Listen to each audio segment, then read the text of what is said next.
Old Town used to be one of the most fancied locations in Mombasa, especially by tourists. But an anonymous gang had taken charge here for several months. Although some calm has now started to return, this has been another dreaded area. This used to be one of the safest places in Mombasa. For Hussein Khalid, a well-known human rights defender in Mombasa, Old Town, the area he was born and grew up, is not the same. For many years, I remember growing up in the streets and people would sleep with their doors open. If people have to go to the mosque, they would leave their shops open, they go to the mosque and come back and find everything intact. But over the last few years, we have seen the rise of criminal gangs, and criminal gangs of youth who are from the same community. Before that, people used to say, oh, these are people who are coming from outside, they are thieves in these communities, they are coming here as thugs and all that. But of late, we've seen youth who were born here, youth who grew up here, youth who are from the Muslim community, they, engaging in violent crime. And that caused shivers down the spine of many people. Until a few months ago, we could not stand here today to speak openly and, without fear, because in a short while you would have people attacking you, taking away your wares, some even stabbing you. Several people have been stabbed here to death. I think Mombasa being very, very cosmopolitan, cultures and family values that had always been there started slowly being eroded.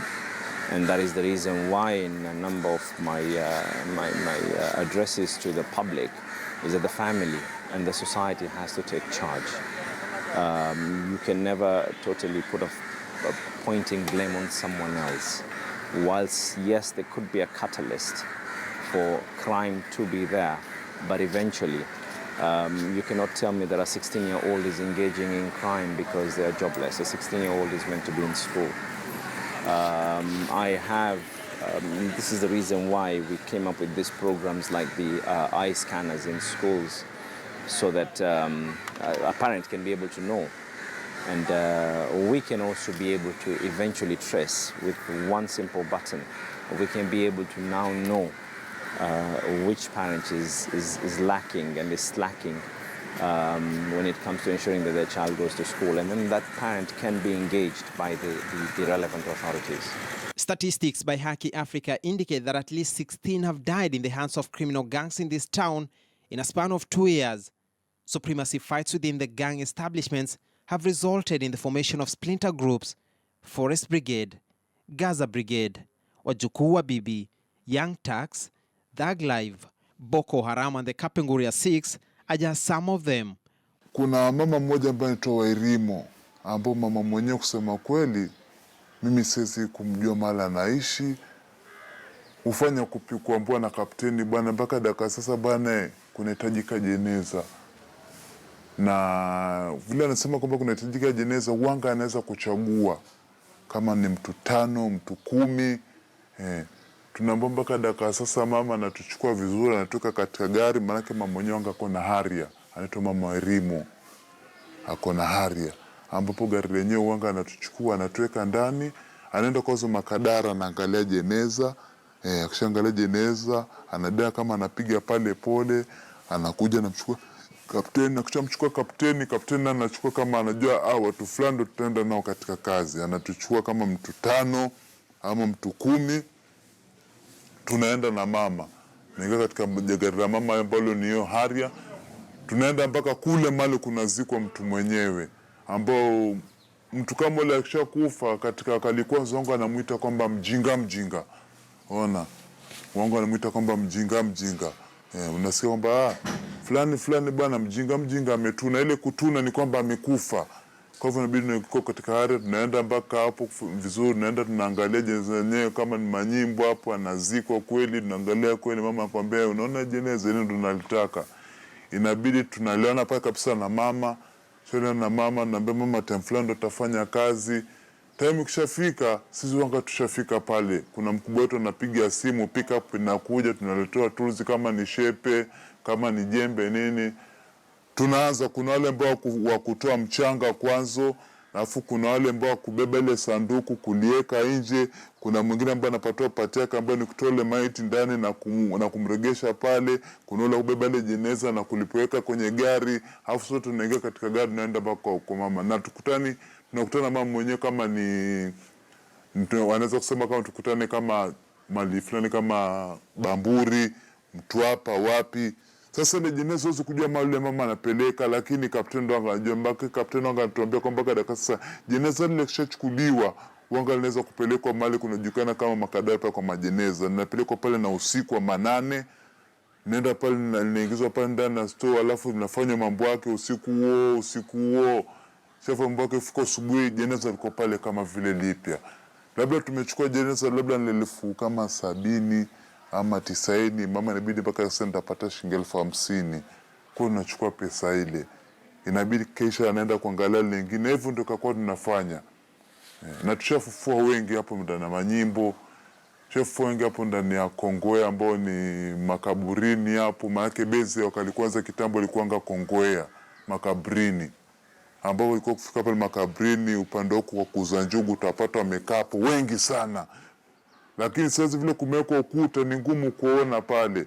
Mpaka kuna mwingine ambako uliwa ambaye ndo alikuwa anashikilia ukubwa ambako anaitwa Msela Morio hapo makabrini, akauliwa hapo na bunduki na polisi wa Nyali. Sasa ikabidi timu ile pale imekufa, ikakuwa sana junga wote wako hapo kwa Mshomoroni. Most of their philosophies are similar, only separated by location. Intelligence sources say the groupings number about 20. Zamani hapa Old Town yetu kama unavyojua na sifa zinavyojulikana ilikuwa kwenye hatari. Watoto ukiingia mtaani kokote unapoingia Old Town watu unaibiwa, ukibeba simu yako unaibiwa, ukibeba mwanamke akitembea akienda sokoni anaibiwa. Tukaintroduce mambo ya CCTV, ikawa sasa hizi CCTV zina run 24 hours 24/7 ambao vijana wale ambao wanaoiba wanabidi wanaonekaniwa live. Inabidi na sisi tunawa expose.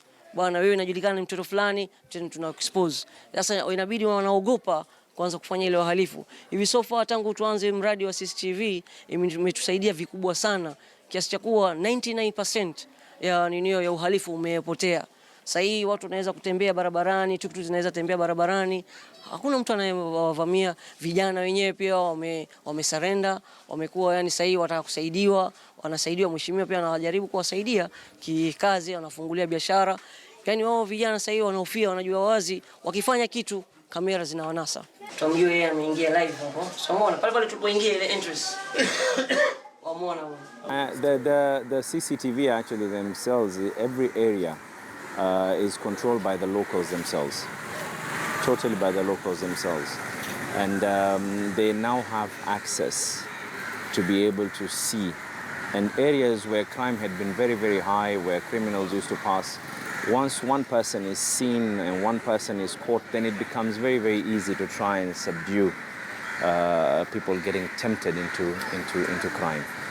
It has worked very, very well. Some of the affected areas have now resorted to community policing, and although said to be making some ground, it is facing its own challenges. Gulamu Abdul Hussein is the chair of community policing in Mwandoni. Genge lenyewe lao kama kumalizika lingekuwa limemalizika kitambo sana, kwa kulingana kuwa nchi yetu ina serikali yenye uwezo mkubwa sana. Lakini ikiwa watu ambao wanahusika wamo ndani ya wazazi wenyewe wa mitaa au vizaliwa wa mitaani, kwa hivyo mtu kumtoa mtu itakuwa ngumu, ni mtu kumla mtu ndio inawezekaniwa. Mfano wake ni kama mtu aumizwe mwingine astiri ayakiwekwa ndani mtu aenda akamtoe. Some areas, he tells me, had been labeled danger zones. Hapa kuna mpaka askari ule hapa nyuma amekatwa panga la uso na la nyuma, na askari ule pale alikatwa. Sasa watu wako ambao wamefanyiwa, ambao ni kitu, hao maskari ambao walienda kwa geti tu wakavamiwa. Je, hawa wapita njia wanaokuwa kila leo wanatafuta day bread yao watafanywa nini? Na hii kazi inafanyika usiku saa 2, kuanzia saa 1 mpaka saa 2, 3 mpaka saa 6. Stopu alfajiri saa 9, 10 mpaka saa 12. Hii kitu inafanyika. Saa nyingine utakujasikia mchana wa Mungu mtu anafanyiwa. Mtaa wa pili kama hapa Blue Bench ni wengi katika vizazi wauni wengine ni kwao hapo. Wazazi wao wako hapo. Ushaona? Sasa automatic uwezi okoa moja ukafatizia yote, ushaona. Sasa ni yote twajaribu. They might want to commit this crime for monetary gain, some for fun, some would like to see somebody suffering somewhere. Prosecuting cases touching on juvenile crime has faced its own challenges. Most cases do not see the light of the day. The role of parents in upbringing of their children has been brought to focus. Lazima sasa tufanye mji wetu urudi vile ulivyokuwa Kibokoni ile ilokuwa. Maana Kibokoni ilikuja ikapata sifa mbaya sana. Iturudishe ile Kibokoni tulozaliwa, sote ni wazaliwa wa hapa. Sasa hivi mtoto yote hata kama ni wanani, akipatikanwa, yuakamatwa, yuatiwa adabu, apelekwa polisi. Hatutaki kujua ni mtoto wa nani wala ni wa nani. Bora amepatikana na ushahidi uko, sasa ndo kidogo imerudisha chini. Watoto wetu wanatuhumiwa, wanatoka na visu, wanatoka na mapanga ambayo wanatoka nao katika majumba yetu, hatuwakanyi, wanatoka nje, wanakwenda kukatakata watu. Na halafu wanarudi majumbani mwetu wakiwa na vitu ambavyo si vyao, lakini wazazi hawawakemei wale watoto. Hawaelezi ubora au muhimu wa kuwa na amani katika sehemu zetu. Sisi kama wazazi tujilazimishe tuishi vizuri, tuwe ni mfano mzuri, tuwe tuna uhusiano mzuri pale ndani ya nyumba, tuwe na mapenzi, tuwe na kushauriana, kuhurumiana ili watoto wetu waweze kupata elimu. Hii familia ndio nursery, ndio primary, ndio secondary, ndio college, ndio university ya mtoto kuweza kuyajua yale ambayo atakutana nao katika maisha. Hatuwezi kusema kwamba hatuwajui wale wahuni. Tunawajua. We have profiled them, tuna picha zao, tuna namba zao za simu, but these people are fugitives, they are on the run. Wanatoroka, wanakimbia, hawalali manyumbani kwao tena. Lakini nyinyi mnaona kila siku. Mtuambie. Mkitupa habari tutawachukulia hatua.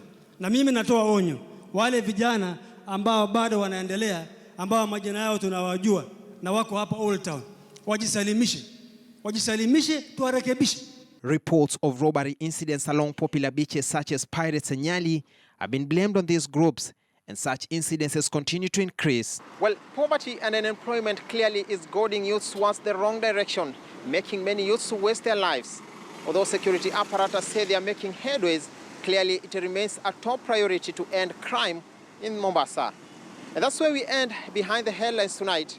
Thanks for watching. My name is Francis Ontomwa.